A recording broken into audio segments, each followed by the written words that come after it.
All right. Hey, Panther artists, how you doing? Welcome back. We're just jumping right into it. All right. I hope you enjoyed the story Ish. I think it's the perfect way to start the school year, especially when we're talking about the subject of art.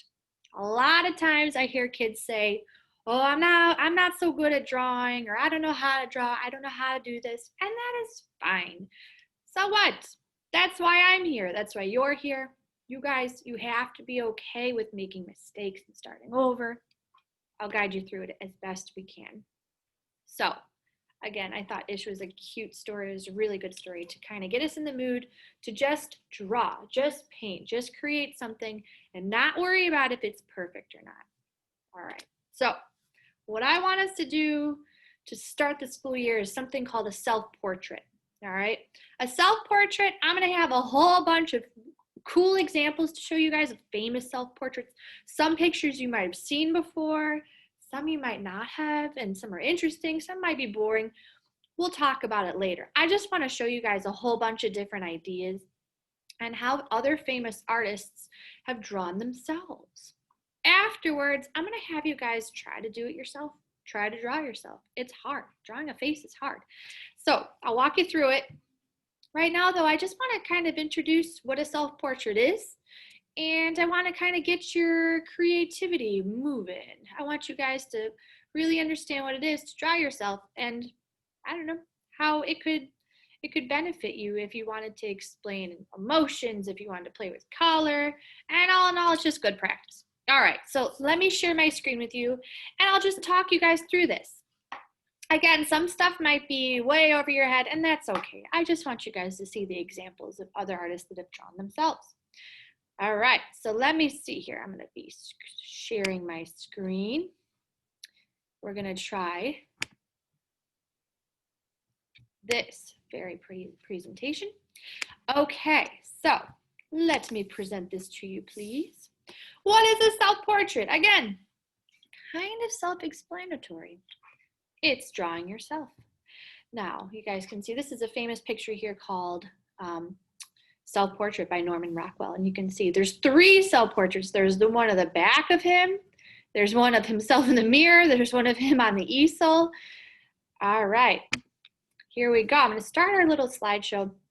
Some of these self-portraits might be very famous, like this one in particular, Van Gogh and his missing ear, Leonardo da Vinci. So when a self-portrait's a drawing or sculpture or a painting or a photograph that shows the artist. Some self-portraits can be very realistic. The drawing of the painting actually looks like the person in real life. Or some self-portraits are not very realistic at all. This here is a self-portrait of Jean-Michel Basquiat, and this is what he looks like in real life. And this is how he drew himself. So again, it doesn't have to exactly look like you. So tons and tons of artists do self-portraits, and it can say a lot about the artist. For example, Van Gogh, who's just famous for his thick brush strokes and his swirling, bold colors, like in Starry Night here. And you guys can see he also put it in his own self-portrait. There he is. And some self-portraits can tell you when the artwork was made. So if you were to look at this picture, do you think it was painted yesterday? No, definitely not. This was painted in 1769. And some of those clues might be his outfit or his hair. You don't typically see people dressed up like this. Here, let's try it again. Take a look at this guy. He's got those flowing locks, an interesting hat. This outfit's interesting. If you saw this dude walking down the street, you'd be like, oh, who is this guy? And where is he going? Definitely not painted today. It was painted in 1498. This is a really old painting. How about this guy? Was this painted yesterday, or was it painted hundreds of years ago? What do you think? So this is a present day artist. This guy is actually famous for painting President Obama. This is the artist. And again, he likes to have himself or his subjects dressed in old-timey clothes. Makes them look fancy and powerful and majestic. So not all self-portraits are realistic. You can use strange colors. Some self-portraits might even have more than just the person. Frida Kahlo here has her monkey and her cat and all the plants in the background. Some self-portraits have crazy emotions.